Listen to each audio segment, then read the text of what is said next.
અમદાવાદમાં સામાન્ય બાબતે એક વૃદ્ધને માર માર્યો. વૃદ્ધને માર માર્યાની ઘટના સીસીટીવીમાં પણ કેદ થઈ. ગોમતીપુરના કુંડાવાડી ચાલીનો આ બનાવ છે. વાહન શાંતિથી ચલાવવાનું કહેતા વૃદ્ધને માર માર્યો.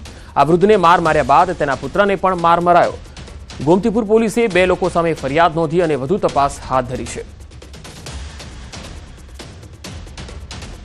વૃદ્ધને માર મારવામાં આવ્યો. વાહન શાંતિથી ચલાવવાનું કહ્યું હતું. બસ આ જ વાત ઉપર જે વ્યક્તિ છે એ વૃદ્ધને માર મારવા લાગ્યો. એટલું જ નહીં, તેના પુત્રને પણ માર મારવા લાગ્યો હતો. આ તસવીરો જુઓ.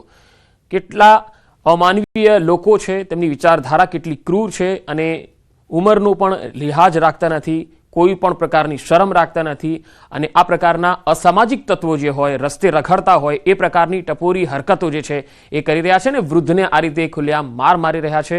એના પુત્ર જ્યારે વચ્ચે આવે છે તો એના પુત્રને પણ તેઓ માર મારે છે. આ જે યુવક છે એ ફાસ્ટ વાહન ચલાવી રહ્યો હતો, સ્પીડમાં ચલાવી રહ્યો હતો અને આ વૃદ્ધે તેને શાંતિથી વાહન ચલાવવાનું કીધું. બસ એમાં જ આ ભાઈ ઉકળી ગયા અને અમાનવીય વર્તન કરવા લાગ્યા અને માર મારવા લાગ્યા.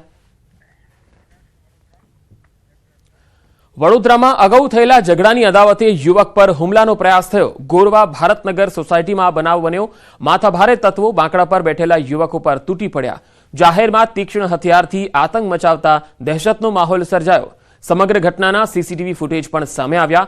હુમલાખોરો મારવા માટે હથોડો અને દંડો પણ સાથે લાવ્યા. ગોરવા પોલીસે ગુનો નોંધી અને અસામાજિક તત્વો સામે કાર્યવાહી શરૂ કરી છે.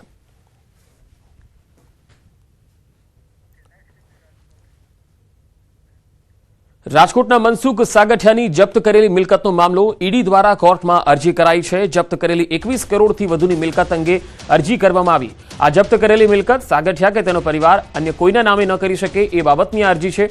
26 મેના રોજ આગામી સુનાવણી હાથ ધરાશે. અગાઉ રાજકોટ એસીબીએ પણ આ પ્રકારની અરજી કોર્ટમાં કરી હતી. ટીઆરપી ગેમ ઝોન અગ્નિકાંડ બાદ મનસુખ સાગઠિયા સામે અપ્રમાણસર મિલકત અંગે કાર્યવાહી કરવામાં આવી હતી. તો ઈડી દ્વારા કોર્ટમાં અરજી કરવામાં આવી છે.